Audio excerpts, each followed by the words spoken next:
कौन बनइबे भावुंट कि तो झुड़ंग को कौन बनई पार झुड़ंग भजा तो खाई विरक्त लगे आज से झुड़ंग आलू बैगण को नहीं गोटे रेसिपी नहीं आसी आपण मान पाखक। नमस्कार सांग मैंने जय जगन्नाथ आप समस्त को मो परिवार यूट्यूब चैनल को स्वागत करुँची।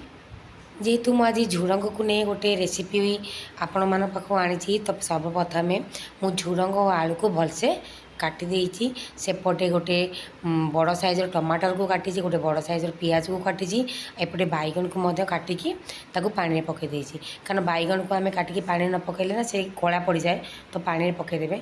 आउ जीरा धनिया पियाज रसुण आमर सोरिष आउ शुखला लंका को नहीं यार गोटे मु मसला प्रिपेयर कर देती।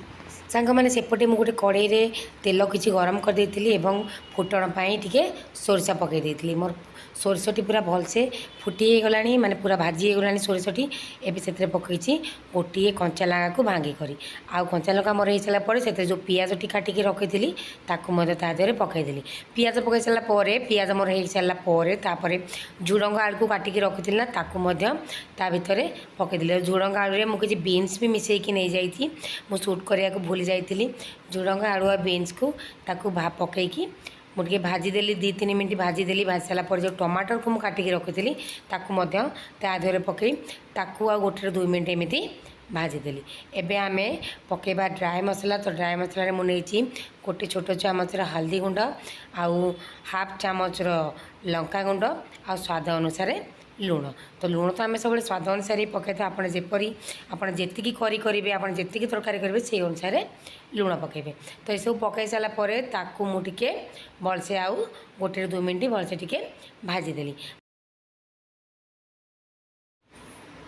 सांग मैंने से सब को भाज सारापर एबे मु जो मसलाटी बाटिकी रखी सोरिषर से गोटे छोट चामच 3 चामच सोरिष बटाण मुझे तो आपण जी पनीपरिया ने आप अनुसार सोरिष बाटण देवे टी सोरिष सोरिष रही ना टी जुगजुग टाइप लगे और खाइबाटा टेस्टी बहुत लगे।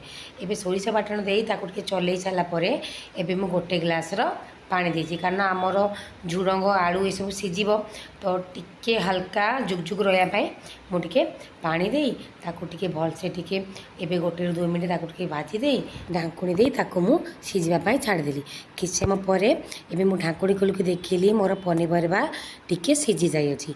यही अवस्था एबे आम पकेबा जो बैगण को काटिकी रखी से बैगण को पकईदेवा कारण बैगण को फास्ट देवे नहीं कारण बैगण सीझापी बहुत कम समय नहीं थाए से बैगण को सब पनीपरिया जिते अधा सीझब ना से अवस्था आप बैगण को पकेबे। तो एपटे देखो मु बैगण को पकईदे ताकू टिके भलसे चल ढाकुणी देकी सीझापी छाड़देवी। एबे आप देखिपारे मोर बैगण आलू झुड़ंग सबू परस्पर भाव सीझी जाइए एवं मोर तरकारी जुगजुग टाइप हो जाइए। तो एबे यही अवस्था आम पकेबा लास्ट रे धनिया पत्र को काटिकी रखी ताकू पकईदेली धनिया पत्र पकेबा द्वारा तरकारी गोटे बढ़िया बास्ना आसता है। तो यही आमर प्रस्तुत हो गला आमर झुड़ंग आलू बैगणर सोरिष दिया जुगजुगिया तरकारी। तो आपको आप भात सहित खाईपारे रुटी सहित खाईपारे सांग मैंने या खाଇବା बहुत टेस्टी लगे। तो आपण मानक जदि आज रेसिपी टिके भी भल लगी तो गोटे लाइक करदे सांग मैंने आउ शेयर करने को भूलें। आउ यही मोर झुड़ंग आलू सोरिष दिया जुगजुग तरकारी।